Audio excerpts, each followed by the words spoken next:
Eh bien, bonsoir à tous et je vous remercie d'être venus très nombreux ce soir pour assister à cette présentation sur le carnet de santé électronique. Alors en réalité, pourquoi parler du carnet de santé électronique? C'était l'occasion pour moi de parler plus largement du sujet de l'échange et du partage de données de santé.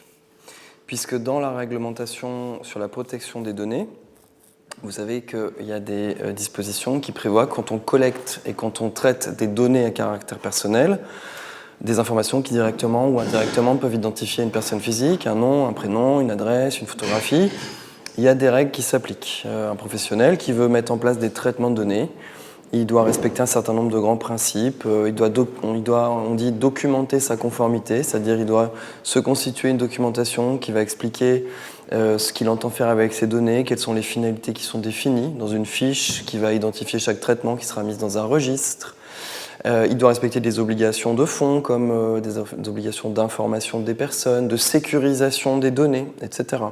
Et toutes ces obligations sont fixées par le RGPD, le Règlement européen sur la protection des données, et puis en France par notamment la loi informatique et liberté. Et ces textes posent un autre principe, qui est celui des données sensibles. Il y a certains cas de collecte de données qui sont particulièrement encadrés, et c'est le cas notamment des données de santé. Les données relatives à la santé des personnes sont considérées comme des données particulièrement sensibles. C'est vrai, connaître la pathologie d'une personne, c'est pas quelque chose d'anodin. Et donc, il y a un encadrement renforcé qui est prévu pour ces données. Par exemple, en termes de sécurité, puisqu'il y a la question du secret professionnel, du secret médical. Normalement, seuls des professionnels qui sont astreints au secret médical peuvent manipuler de la donnée de santé. Donc, un médecin, une infirmière... Mais tout un chacun comme ça ne peut pas manipuler la donnée de santé. Par exemple, un employeur n'a pas le droit, normalement, de collecter directement de la donnée de santé sur ses salariés. Ça doit passer par la médecine du travail ou par une structure dans laquelle il y a un professionnel de santé. Et les échanges d'informations entre l'employeur sur le plan administratif et le médecin du travail, par exemple, sur le plan médical, doivent garantir que l'employeur il aura accès qu'à des informations strictement nécessaires et plutôt de nature administrative. Par exemple, telle personne a un taux de handicap de temps qui nécessite l'adaptation de son poste de travail, mais on ne va pas aller expliquer à l'employeur quelle est la nature exacte du handicap ou des pathologies.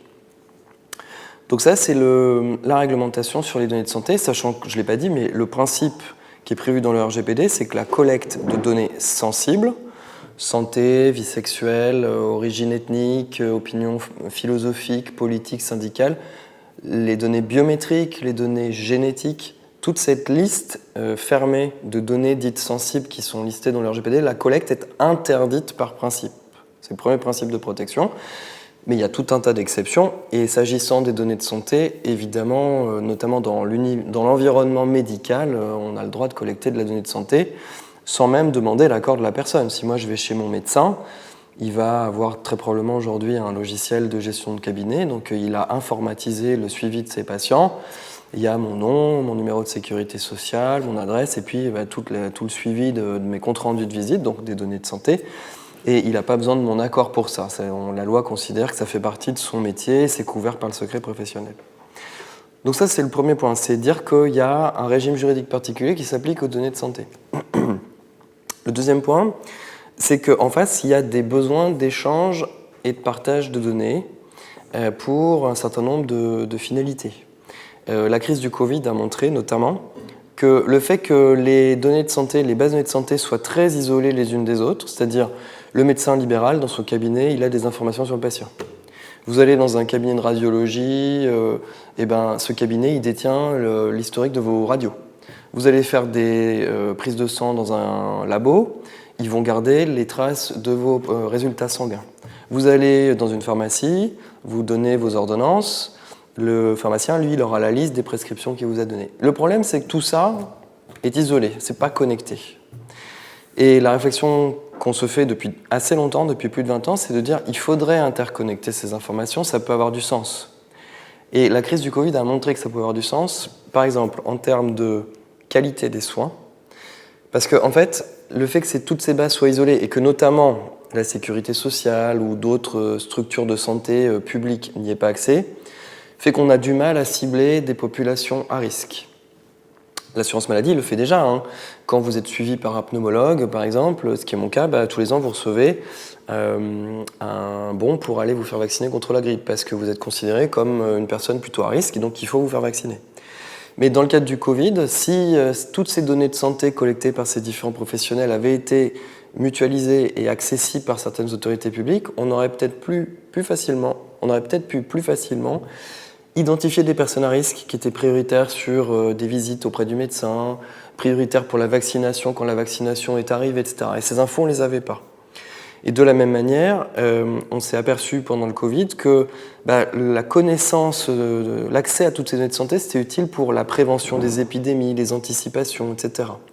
Donc la période du Covid, ça a été un peu une prise de conscience au niveau de l'État pour dire il faut peut-être qu'on aille plus loin dans le partage et l'échange de ces données de santé.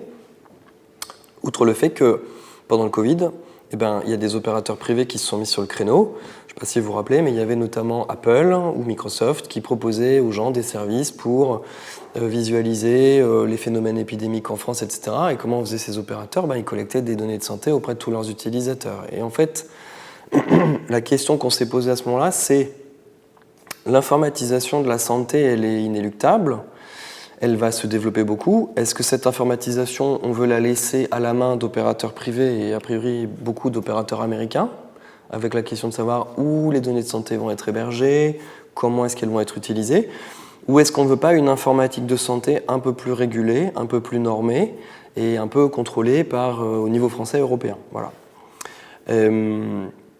Parmi les autres enjeux sur l'échange et le partage de données de santé, il y a le fait que on entend beaucoup parler en ce moment des déserts médicaux, le fait que c'est difficile de trouver des médecins, toutes les problématiques des urgences, et là aussi, le numérique apporte des réponses en fait. Aujourd'hui, face à la problématique des déserts médicaux, par exemple, il y a la téléconsultation, c'est-à-dire le fait de pouvoir consulter un médecin par Internet. Ça s'est développé pendant le Covid, et ça a vocation à se pérenniser parce que c'est pas fiable, c'est pas valable dans toutes les situations, mais il y a un certain nombre de situations où faire de la téléconsultation, ça marche très bien. La téléconsultation telle qu'on l'entend aujourd'hui, c'est pas juste allumer son micro et sa caméra pour parler à un médecin, c'est par exemple aller le faire dans une pharmacie où vous êtes dans une petite salle dédiée où il y a une infirmière qui va vous prendre votre tension, etc. Et puis à distance, le médecin, il va analyser les résultats. Donc ça peut être des modes quand même améliorés de téléconsultation qui vont permettre d'avoir accès à un spécialiste quand dans la région en question où la personne, il n'y a pas de spécialiste. Pour ce qu'on appelle les soins non programmés, c'est-à-dire les urgences, le fait qu'à un moment donné j'ai besoin de soins et que ce n'était pas prévu, pour désengorger les urgences, ce qu'on veut, c'est essayer d'établir des liens plus importants entre la ville et l'hôpital. Donc pour ça, déjà, il faudrait que quand vous allez à l'hôpital, les praticiens ils sachent ce qu'a fait votre médecin quand vous êtes allé le voir, quelle prescription vous a donnée. Et inversement, si vous avez fait un passage à l'hôpital, ça serait intéressant quand vous allez voir votre médecin de ville, il sache ce qui s'est passé à l'hôpital. Aujourd'hui, tout ça se fait par échange de documents papier. Donc la logique de cet échange et ce partage de données de santé, c'est en gros, vous allez chez votre médecin, il a accès à ce qui s'est passé à l'hôpital et inversement. Et puis les pouvoirs publics sont en train de créer des nouveaux systèmes. Par exemple, il y en a un qui s'appelle le SAS, le service d'accès aux soins. C'est un système informatique qui va justement demander aux médecins généralistes de garder quelques créneaux de rendez-vous disponibles pour des situations d'urgence. Et donc ce système existe déjà dans certains départements, il va être généralisé. Quand vous allez téléphoner au 17 ou au 18, on va vous mettre en relation avec un régulateur. Donc si vous êtes en urgence vitale absolue, là il y a une ambulance qui va venir vous chercher. Mais dans certaines situations médicales qui ne nécessitent pas d'aller aux urgences, pour aider la personne, en fait, ce qui va se passer, c'est que le régulateur, lui, il aura accès à cette liste de rendez-vous qui sont mis de côté, et il va vous dire au téléphone, vous avez rendez-vous demain à telle heure chez tel médecin à Paris. Voilà. Donc le SAS, c'est inciter les médecins à bloquer des créneaux de rendez-vous et à les mettre à disposition de cette plateforme pour que ça soit donné à des gens qui seraient peut-être allés aux urgences, mais qui vont être réorientés vers un créneau de rendez-vous rapide. Voilà. Et les médecins sont indemnisés en fait. Ils ont une indemnisation pour ce service qu'ils rendent à la communauté. Dans toutes les discussions récentes dont vous avez peut-être entendu parler entre les médecins et l'assurance maladie, sur le montant de la consultation, etc., où ça ne s'est pas très bien passé, quand le ministre de la Santé expliquait qu'il y avait en gros, les pouvoirs publics étaient d'accord pour augmenter le montant de la consultation, mais qu'il il y avait des attentes nouvelles de la part des médecins, par exemple, il y avait cette attente-là. C'est-à-dire qu'ils jouent le jeu de ce système de créneaux réservés pour les urgences, mis dans une plateforme et accessible par le service des urgences, quoi. Voilà. Les patients eux-mêmes sont demandeurs de numérisation, parce qu'on en reparlera tout à l'heure, il y a des enjeux très forts de vie privée sur les données de santé, mais de fait, une personne qui, par exemple, a des pathologies chroniques et qui doit aller chercher régulièrement des médicaments à la pharmacie, ce qui est mon cas, comme je suis asthmatique, moi j'ai une ordonnance de mon pneumologue tous les 6 mois. Donc mon ordonnance, elle traîne dans mon sac, partout, et au bout de 6 mois, c'est un vrai torchon que je vais donner à mon pharmacien. Aujourd'hui, il y a un système qu'on appelle e-prescription, qui est en cours d'expérimentation et qui va être développé. Le médecin, plutôt que de me donner une prescription par voie papier, il va la saisir informatiquement, le pharmacien va la recevoir directement, et moi, je la détiens, par exemple, via mon téléphone portable. Et donc, j'ai plus besoin d'avoir à gérer mes ordonnances papier, je rentre dans une pharmacie, je cherche mes ordonnances électroniques, et puis pof, je les donne. Voilà.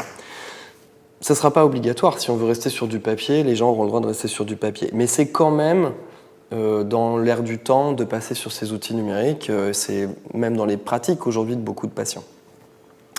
Donc finalement, un équilibre à trouver entre la protection de la vie privée et de ces données particulièrement sensibles, et puis le fait de quand même pouvoir permettre cet échange et ce partage.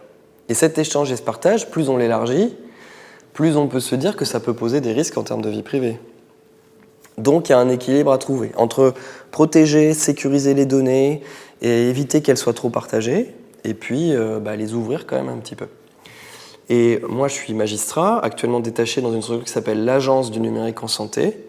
L'Agence du numérique en santé, c'est une structure publique c'est un GIP, qui a dans sa gouvernance le ministère de la Santé, l'assurance maladie, la Caisse d'autonomie et de solidarité, la CNSA, et puis les agences régionales de santé. Et le rôle de cette petite agence, où il y a 200 personnes, c'est justement de définir les conditions de ce partage, ces échanges de données de santé. Parce qu'en fait, il y a des problèmes juridiques, mais il y a aussi des problèmes techniques. Pour que les données de santé que mon médecin généraliste détient puissent être reliées avec le cabinet de radiologie où je vais faire des radios. Et que quand, par exemple, je vais voir mon médecin qui m'a demandé de faire une radio, j'ai pas besoin d'amener ma radio sur un CD-ROM ou en version papier. Je viens, il ouvre son application et puis, pof, il a accès à l'image de ma radio. Bon. Pour faire ça, il faut des standards techniques d'interopérabilité. En fait. Il faut que les logiciels communiquent entre eux. Et aujourd'hui, sur le marché, il y a plein de logiciels proposés par plein d'éditeurs. Là, c'est vraiment le secteur privé qui gère tout ça. Et tous ces logiciels ne communiquent pas entre eux. Et donc, en fait, quand on a voulu se poser la question du partage et de l'échange de données de santé au niveau national, on s'est dit la première chose à faire, c'est de faire de la normalisation technique pour que tous les éditeurs logiciels utilisent les mêmes normes et que les logiciels puissent communiquer entre eux. Parce que tant que ça, c'est pas faisable, l'échange et le partage n'est pas possible. Et donc cette structure, l'Agence du numérique en santé, un de ses rôles, elle en a plusieurs, mais c'est un rôle de régulation en adoptant des normes, des référentiels techniques d'interopérabilité qu'elle va présenter à l'écosystème industriel, notamment aux éditeurs logiciels, et puis après des phases de concertation, de discussion, elle publie ces normes. Et aujourd'hui, les planètes sont vraiment alignées pour garantir ce partage et cet échange de données. Les planètes sont alignées sur le plan technique parce que les normes qui ont été publiées par l'Agence du numérique en santé, aujourd'hui, on sait que la plupart des éditeurs de logiciels du marché les ont intégrées. Et comment on le sait ? C'est parce qu'en fait, ce carnet de santé électronique dont je vous parle, et qui nécessite donc cette interopérabilité, ça fait 20 ans qu'on veut le faire, et on n'a jamais réussi parce que justement, les normes d'interopérabilité n'ont jamais été adoptées.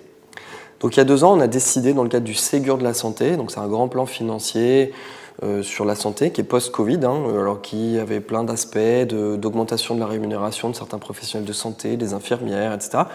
Dans le Ségur de la santé, il y a un volet numérique. Et dans ce volet numérique, il y a une enveloppe de fonds européens de 500 millions d'euros sous responsabilité de l'Agence du numérique en santé pour aller financer les éditeurs de logiciels qui vont bien vouloir faire une montée de version logicielle pour intégrer nos standards d'interopérabilité et pour aller déployer ces nouvelles versions de logiciels auprès de leurs clients les établissements de santé, les médecins libéraux, les cabinets de radio, les plateaux de biologie, les officines, donc les pharmacies, et puis les structures médico-sociales, les EHPAD par exemple. 500 millions d'euros. Donc là, je peux vous dire qu'il y a 2 ans, quand on a lancé cette opération, tous les industriels sont venus nous voir, ils ont dit nous, on est intéressés par ce système. Et le système, c'est un système en 2 temps où en fait, ils viennent à un guichet de référencement chez nous, prouver qu'ils ont bien mis à jour leur logiciel pour respecter toutes nos exigences techniques. Donc là, c'est un processus extrêmement complexe et technique, mais qui est prévu par des textes de loi, des textes réglementaires. On a en gros un guichet de labellisation, on vient de déposer un dossier, ils apportent des preuves techniques, c'est instruit par des techniciens chez nous, qui vérifient si le logiciel est bien conforme aux exigences, et on les labellise. On labellise le logiciel en question. Et une fois qu'ils obtiennent un label, ils ont le droit de se faire payer à hauteur du nombre d'installations auprès de clients.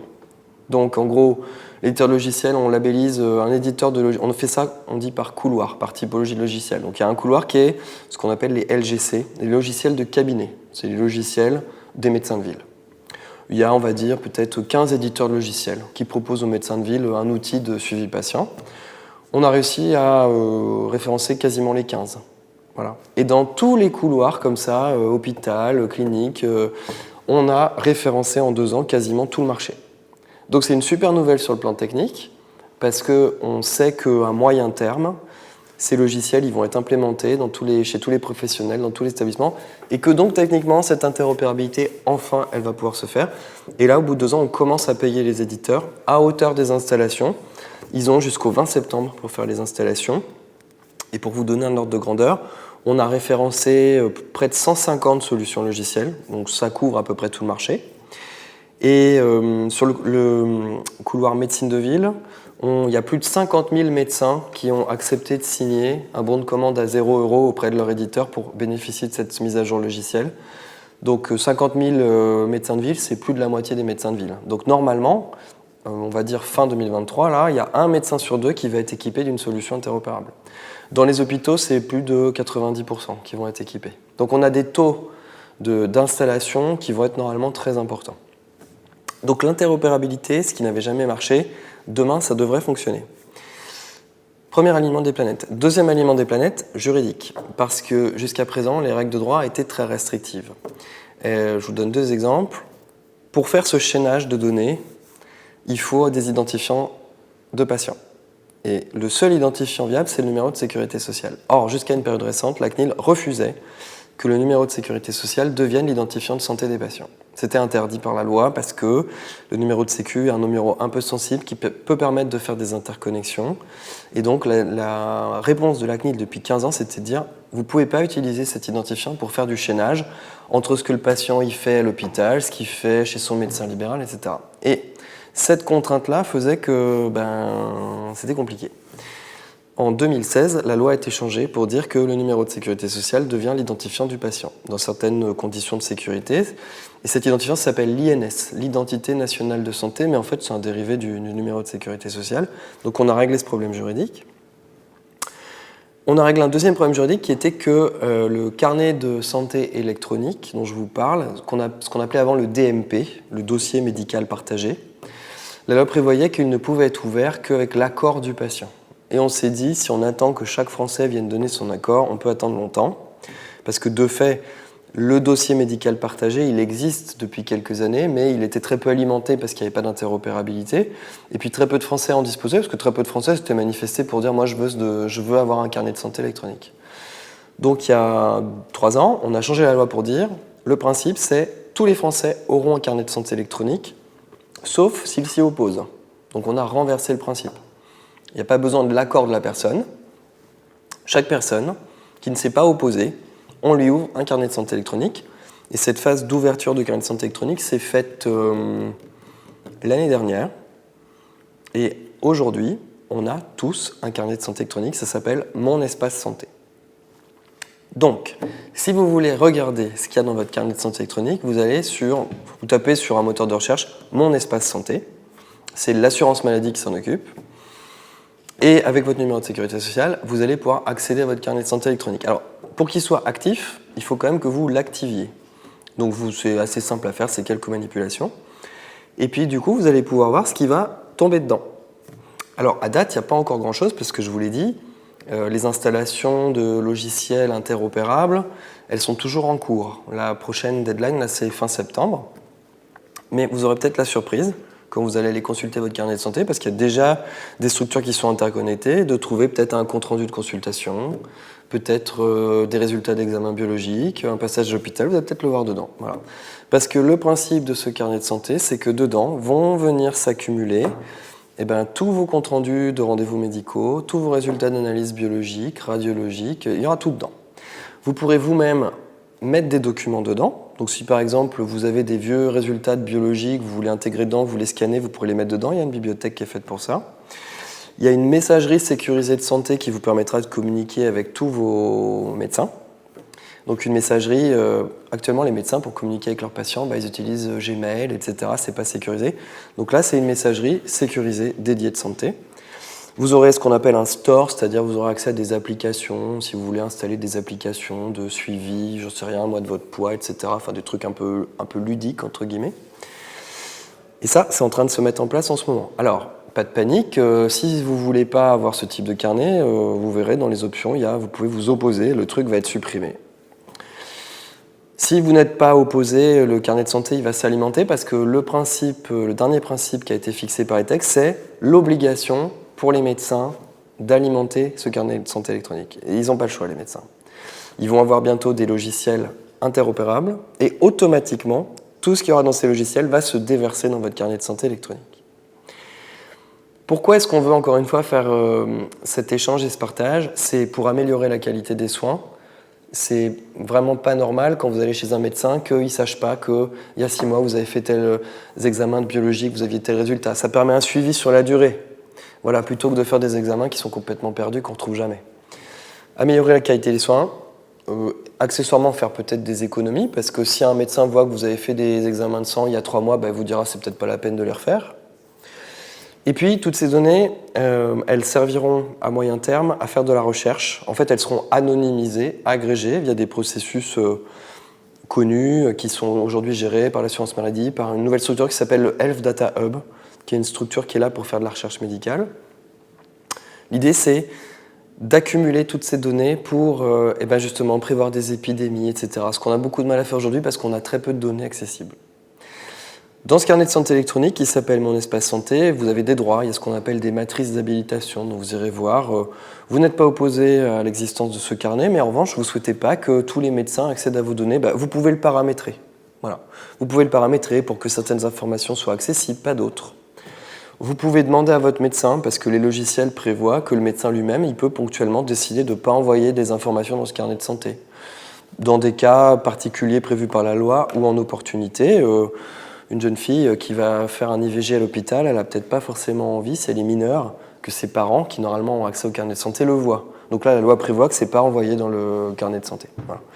Et au cas par cas, de toute façon, les gens pourront toujours demander à ce que certaines informations ne soient pas envoyées, et le médecin d'autorité pourra décider ponctuellement de ne pas envoyer de la donnée. Même si le principe, ça sera cette alimentation. Donc, l'échange et le partage de la santé va se développer dans les mois et les années qui viennent. Il faut que ça se fasse de manière protégée parce que sinon les gens ne vont pas adhérer, ça ne va pas marcher. Aujourd'hui, il y a des médecins qui disent qu'ils sont inquiets de ces nouveaux dispositifs. Il y a des patients qui ne sont pas très chauds pour le faire. Donc il faut aussi qu'on explique que ces systèmes, et notamment Mon Espace Santé, sont des systèmes qui ont été pensés pour assurer la sécurité des données. Les données sont hébergées dans des serveurs de l'assurance maladie en France, c'est ultra sécurisé. Qu'il y a des règles, je vous l'ai dit, qui vous permettent de gérer vos droits d'accès, d'opposition, etc. Et plus largement, du coup, l'Agence du numérique en santé, où je travaille et qui produit des référentiels d'interopérabilité, depuis une loi qui a été adoptée l'hiver dernier, prévoit que maintenant, on va aussi adopter des référentiels de sécurité et d'éthique. C'est-à-dire qu'en gros, maintenant que l'interopérabilité existe, on va aussi diffuser auprès de l'écosystème des normes pour assurer la sécurité des systèmes d'information, protéger contre les phénomènes de vol de données de santé, par exemple. On en entend beaucoup parler en ce moment à l'hôpital. Il y a beaucoup d'hôpitaux qui se font hacker. Et il y a un vrai sujet là-dessus, parce qu'en fait, notamment dans les hôpitaux, il y a peu d'investissements financiers sur la sécurisation des bases de données. Aujourd'hui, il y a un niveau de maturité qui est très faible. Donc là, l'Agence du numérique en santé va développer des programmes de financement dédiés pour les hôpitaux pour les aider financièrement à mettre en place des systèmes de sécurisation plus robustes sur la base de normes qu'on va produire. Et s'ils acceptent de respecter ces normes, on va les aider financièrement pour le faire.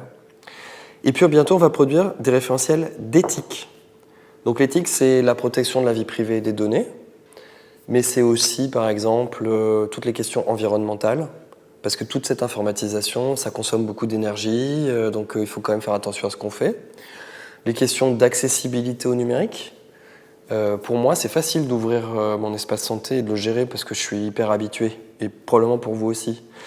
Mais pour une personne âgée, pour une personne handicapée, c'est pas forcément évident de manipuler ces outils. Donc on va aussi trouver des moyens de garantir que les populations un peu isolées, elles ne seront pas exclues de ces systèmes numériques qui quand même sont en train de remplacer un certain nombre de systèmes papier, quoi. Donc voilà, et les prochaines années, on va travailler là-dessus, continuer sur l'interopérabilité, mais aussi avancer sur des standards de sécurité et d'éthique. Et ce que prévoit la loi, c'est que ces standards de sécurité et d'éthique qu'on commence à produire, en fait, quand ils seront publiés, au départ, ils seront publiés pour la bonne information de tout le monde, et on sera sur un mode plutôt incitatif. On vous incite à respecter ces normes.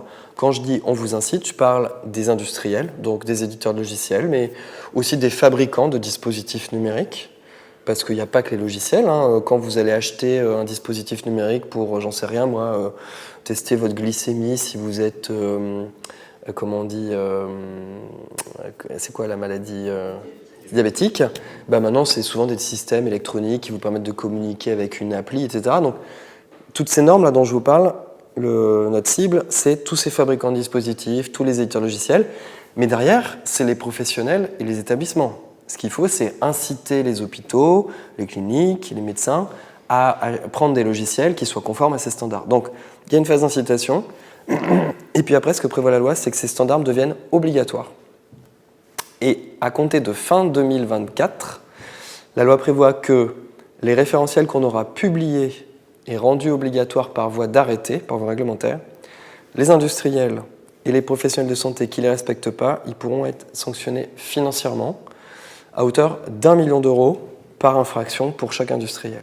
Donc, l'Agence du numérique en santé où je travaille va devenir, ses missions sont en train d'évoluer, parce que non seulement elle va produire de la norme, mais à horizon 1 an et demi, elle va aussi être un vrai régulateur. Elle va labelliser, référencer tous ces industriels qui devront venir justifier qu'ils respectent nos référentiels. Et puis une fois qu'ils auront été labellisés, on enverra des auditeurs sur place pour vérifier si les logiciels, les dispositifs numériques sont bien conformes à nos standards. Et si on constate qu'ils ne respectent pas, sanction. Voilà. Donc en fait, en termes de régulation, l'échange et le partage de données de santé, il n'est pas fait n'importe comment.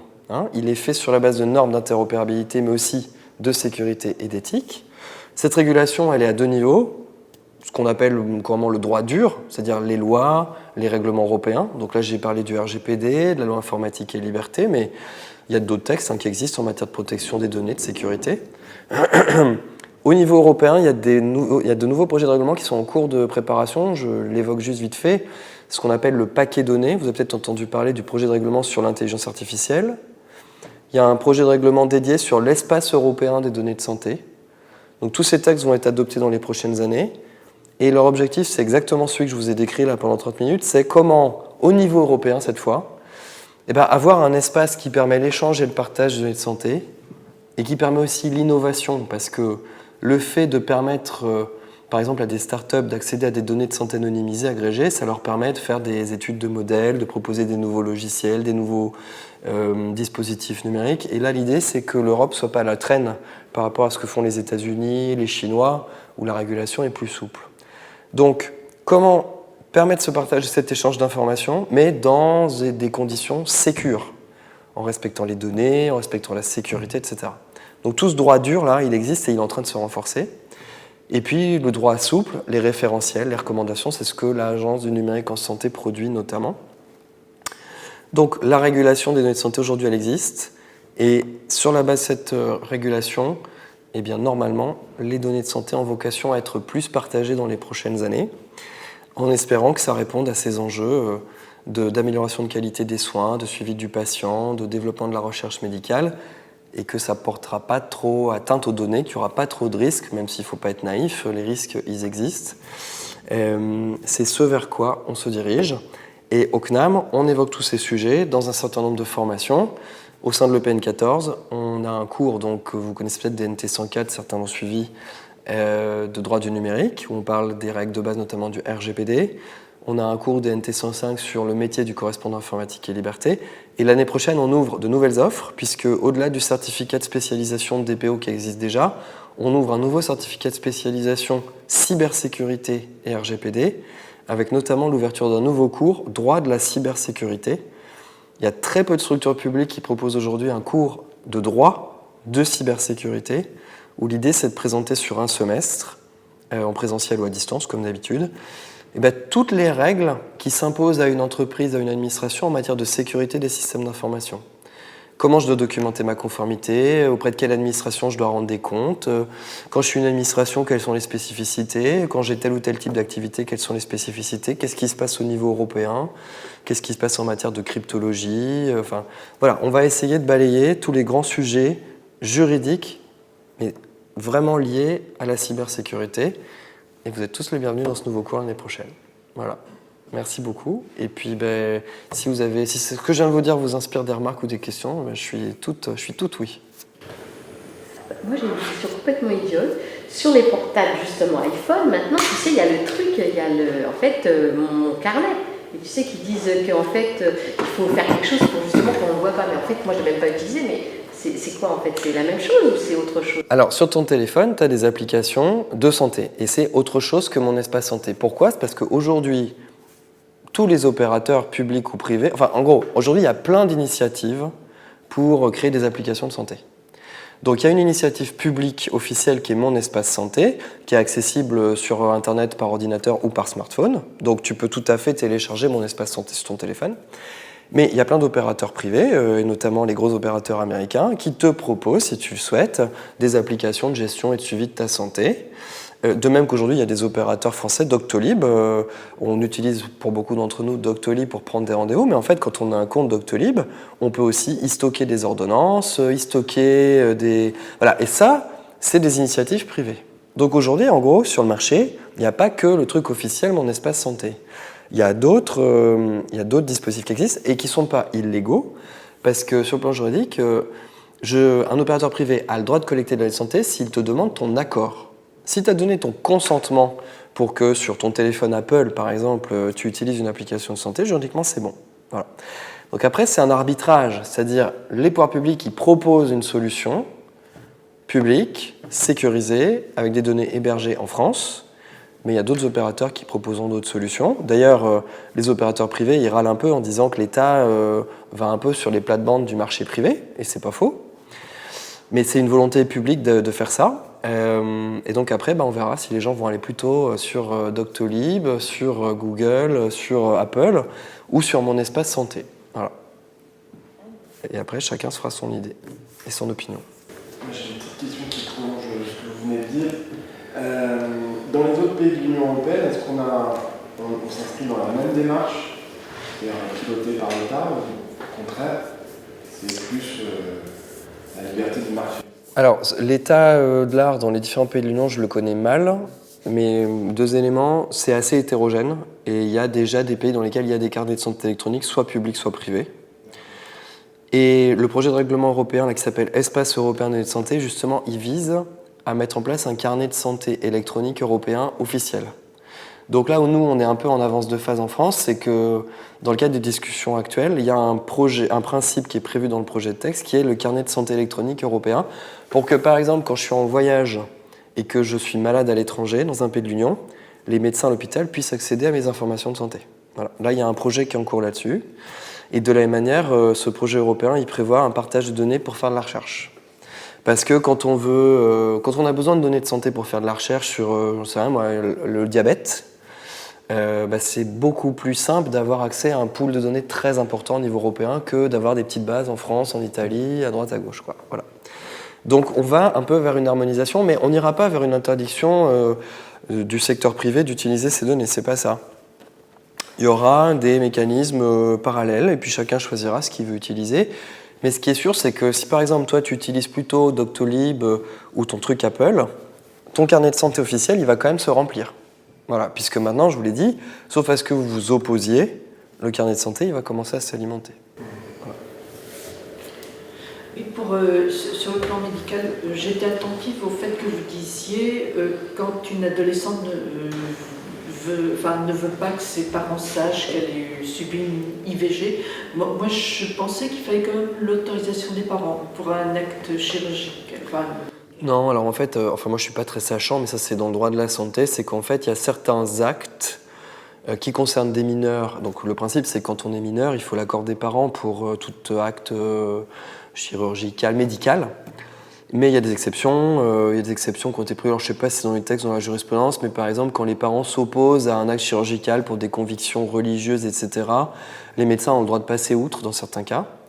Et, voilà, comme les témoins de Jéhovah, etc. Et puis, les IVG, c'est aussi, il y a des règles particulières là-dessus qui prévoient que dans ce qu'on appelait avant le planning familial, mais ça ne s'appelle plus comme ça, les mineurs qui se présentent, en fait, ils vont être soignés sans l'accord des parents, sans information même des parents. Enfin, tout va se faire un peu par l'hôpital directement. Les médicaments vont être donnés directement à la personne. Ils n'ont pas besoin d'aller en pharmacie, d'utiliser une carte vitale. Du temps de Simone Veil, il avait permis pour les moyens contraceptifs sans l'autorisation. Voilà, et tout ça, c'est développé sur certains cas d'usage particuliers où on a estimé qu'il ne fallait pas l'autorisation des parents. Ah, d'accord. Mais je pensais aussi, par exemple, quand un enfant prend des stupéfiants, on se drogue, parler plus. Bon, les parents doivent quand même être au courant. Et justement, un adolescent qui veut se faire soigner parce qu'il a des addictions, je pense que dans les centres qui gèrent les addictions, il peut être soigné sans que les parents soient informés, je pense. Voilà. Mais ça, encore une fois, c'est des cas d'usage qui sont prévus par les textes que moi je connais pas bien. Mais le principe, effectivement, c'est bien que... Il y a urgence, mais qui ne veulent pas, les adolescents qui ne voudraient pas que leurs parents sachent qu'ils... Après, ce qui se passe aussi, c'est qu'il y a des pratiques. C'est-à-dire que dans les hôpitaux, quand un adolescent va se présenter et dit « moi, je veux pas que mes parents sachent », ce qui va se passer, c'est qu'il va être soigné sans qu'il y ait de traces nulle part. C'est-à-dire qu'il y a des médecins qui vont accepter de le soigner, lui donner des médicaments, de le suivre, sans qu'il y ait d'informations qui soient enregistrées dans des bases de données. Ça peut arriver aussi. Mais et puis, le fait de passer par l'hôpital, il ne peut qu'aller mieux après. Oui, on peut supposer. Ouais, donc absolument. Les parents passent. Excusez-moi, vous êtes magistrat, vous avez dit ? Oui. Juge, avocat ou... Magistrat, c'est juge. Magistrat, ça veut dire juge. Mais quand... en fait, magistrat, c'est-à-dire que vous travaillez dans un tribunal, un palais de justice, mais vous pouvez aussi parfois être détaché dans des administrations. C'est mon cas en ce moment. Donc en ce moment, moi, je suis statutairement magistrat, mais je suis détaché sur des fonctions dans une administration, au ministère de la Santé. Donc moi, en ce moment, je ne suis pas au tribunal, je ne prends pas de décision juridictionnelle. Tant que je suis en détachement, j'ai une activité qui est équivalente à de l'activité purement administrative, en fait. Voilà. Mais je retourne bientôt aux juridictions. Mais le carnet de santé, en fait, au niveau des consultations, est-ce que ça prendra en compte les yeux, les ophtalmos, tout? Ça prend tout. Est-ce que les dentistes, est-ce que ça prendra aussi quelque chose, les ostéopathes? Est-ce que ça prendra les psychologues? Ah, très bonne question. Est-ce que dans le carnet de santé, je vais trouver des informations sur les paramédicaux, les infirmiers, les kinés, les spécialistes? Alors, pas tout de suite, parce qu'en fait, ça a été phasé. C'est-à-dire que là, en médecine libérale, la priorité elle a été mise d'abord sur les médecins généralistes et un peu sur les spécialistes. Mais les aides financières, en l'occurrence, elles concernaient beaucoup les médecins généralistes. Donc à court terme, ça sera plutôt les médecins généralistes. Mais là, il y a une deuxième phase qui commence en fin d'année qui va couvrir les paramédicaux, donc les infirmières, les kinés, les masseurs kinés, les infirmiers et les sages-femmes.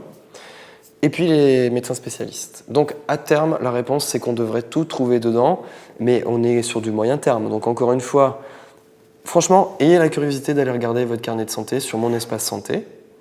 Si ça vous fait peur, fermez-le, mais à date, vous verrez, il n'y a pas grand-chose dedans. Et moi, je vous suggère plutôt d'attendre et d'y retourner régulièrement. De toute façon, vous allez saisir votre adresse email et puis vous aurez des notifications à chaque fois qu'il y a une alimentation. Et c'est un processus qui va se faire sur 2-3 ans. Ça ne va pas se faire comme ça du jour au lendemain. Mais sur 2 ou 3 ans, c'est quasi sûr que ça va se faire. Et il y a un accent qui va être mis sur le carnet de santé électronique de l'enfant. C'est-à-dire qu'en gros, là, l'idée, c'est qu'on va mettre le paquet sur un carnet de santé électronique pour les enfants, pour assurer un meilleur suivi. Est-ce que ce carnet électronique, c'est vraiment du suivi ou est-ce qu'il y aura aussi, par exemple, des rappels pour les enfants, pour les vaccins, en disant ça fait 3 mois, vous devez faire ce rappel? Alors, est-ce qu'il y aura des rappels pour dire à la personne, vous devez vous faire vacciner ceci, cela? Sauf erreur, à date, c'est pas prévu, mais techniquement, ça sera possible. Donc, ça fait partie de ce qui est envisagé. C'est-à-dire, plutôt que moi, je reçoive tous les ans ma petite lettre papier qui m'invite à aller me faire vacciner contre la grippe, eh ben, il y aura sûrement des actions de push comme ça dans le carnet de santé électronique, parce que ça sera un outil de communication pour l'assurance maladie qui est formidable, quoi. Donc oui, je pense que pour le carnet de santé électronique des enfants, l'idée, ça sera aussi de faire du suivi. Et si on détecte qu'il y a un enfant qui n'a pas fait tous ses vaccins, j'en sais rien, il y aura peut-être des rappels qui seront possibles. Alors, tout ça, ça pose des enjeux de surveillance, hein, clairement.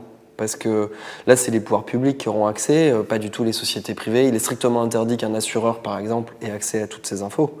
Donc, dans le cadre de l'ouverture d'une mutuelle, etc., les infos de votre carnet de santé électronique, c'est strictement interdit de devoir les communiquer à une mutuelle. On reste vraiment dans la sphère médicale et publique, mais si vous commencez à recevoir des rappels parce que vous devez vous faire vacciner, vous pourrez peut-être vous sentir un petit peu surveillé. Vous pourrez probablement désactiver les notifications. Vous voyez, donc si vous voulez pas recevoir de notification, vous l'indiquerez et puis on vous laissera tranquille. Voilà. Donc, moi, j'ai beaucoup évolué. À la base, je suis plutôt assez réticent sur ces dispositifs, mais en fait, en travaillant à l'Agence du numérique en santé, je me suis quand même rendu compte qu'il y avait des vraies raisons pour aller vers ce partage, cet échange qui en a vraiment besoin. Voilà. Et que, en plus, comme l'informatisation est inéluctable, c'est-à-dire que demain, les gens, ils auront tous leurs ordonnances en version électronique, il vaut mieux essayer de créer un système un peu contrôlé et régulé que de laisser Apple s'en occuper tout seul. Enfin, il me semble. Hein. Alors, là où il y a quand même un lien, c'est que Apple et Doctolib, je disais, nos référentiels de l'agence, là, pour l'instant, ils sont incitatifs, mais d'ici 1 an et demi, ils deviennent obligatoires. Donc, au moins, Apple et Doctolib devront respecter nos standards d'interopérabilité, de sécurité, d'éthique, quand ils proposeront des logiciels de e-santé. Donc, cette régulation, elle se fera auprès de tous les opérateurs. Et est-ce qu'on rencontre encore beaucoup de médecins réticents? Moi, j'en connais qui sont très encore papier, support papier, c'est attaché. En fait, à l'hôpital, il y a plutôt un consensus pour trouver que c'est pas mal, tout ça. En médecine de ville, c'est plus partagé. Il y a des syndicats de médecins qui sont encore très réservés sur cette informatisation pour des bonnes et honnêtement pour des mauvaises raisons, parce qu'ils invoquent beaucoup les questions de protection des données de la vie privée de leurs patients, mais en fait, derrière, si vous voulez, il y a beaucoup de préoccupations financières, parce qu'en gros, ils trouvent qu'ils ne sont pas assez payés pour avoir les outils numériques qui conviennent et tout, ce qui, à mon avis, se discute parce qu'il y a quand même beaucoup d'argent mis sur la table par les pouvoirs publics. Là, typiquement, les montées de version dont je vous parle, elles sont gratuites pour les médecins. C'est les éditeurs qui sont payés pour aller les installer. Et puis parce qu'après, les médecins, ils n'ont peut-être pas forcément envie que les autres médecins voient ce qu'ils prescrivent, ce qu'ils font, etc. Donc tous les médecins ne sont pas encore complètement en ligne, mais quand même la tendance, c'est que tout le monde va y trouver... L'objectif, c'est que tout le monde y trouve son compte, en fait. Et honnêtement, pour un médecin qui suit un patient, c'est quand même extrêmement confortable si via une application très ergonomique, ce qui n'est pas encore le cas aujourd'hui, il est facilement accès à vos comptes rendus de sortie quand vous sortez de l'hôpital, à vos analyses de sang, à vos radios. Enfin, franchement, c'est quand même génial pour suivre le patient sur le long terme, d'avoir accès facilement à toutes ces informations. Ce serait le médecin référent, on est bien d'accord que c'est le médecin référent qui, en fait, qui a la mainmise à la base. Alors, sur le carnet de santé électronique, tous les médecins ont accès, mais avec des degrés différents. Le médecin traitant, il a accès à tout. Les médecins spécialistes, ils ont accès à leur spécialité. Et après, vous-même, vous pouvez paramétrer pour dire, moi, je sais pas, je consulte un psychiatre, et peut-être que ça apparaît, je bloque le psychiatre, c'est-à-dire le psychiatre, il a accès à rien, et les autres ont accès à rien du psychiatre. Voilà, ça peut se configurer. Le principe, c'est que l'accès large au carnet de santé, c'est par le médecin traitant et par les urgences. Ce qu'on prend, en fait. Et ce qu'on peut même paramétrer, on peut le limiter, ça, mais ça n'a pas trop d'intérêt, à mon avis. Vous avez parlé de cybersécurité l'année prochaine. Moi, je pense à ces hôpitaux où il y a eu des piratages et des amendes, une sorte de racket. Oui. Comment pallier tout ça? Le problème des incidents de sécurité dans les hôpitaux qui ont dû payer des rançons pour récupérer leurs données et tout, l'enjeu, c'est monter en compétences sécuriser mieux les systèmes d'information d'hôpitaux. Donc ça passe par de l'argent pour payer des nouvelles machines, des nouveaux logiciels, former les gens à la sécurité, faire en sorte qu'il y ait des responsables de sécurité des systèmes d'information dans ces hôpitaux, ce qui n'est pas toujours le cas parce que c'est des compétences qui sont rares et qui sont chères. Donc après, il y a des logiques de mutualisation. L'idée, c'est que les hôpitaux vont se regrouper sur une maille territoriale pour avoir un responsable. Et là, le programme d'action des pouvoirs publics dans les prochaines années, c'est justement d'accompagner les hôpitaux, les cliniques, pour former les gens, mettre de l'argent sur la table pour aider aux investissements, etc., etc. Donc c'est ce qui est en cours en ce moment, mais c'est vraiment du long terme et il y en a vraiment besoin parce qu'on part de loin. Voilà, et je crois que ce sera le mot de la fin. Merci d'être venu. Merci.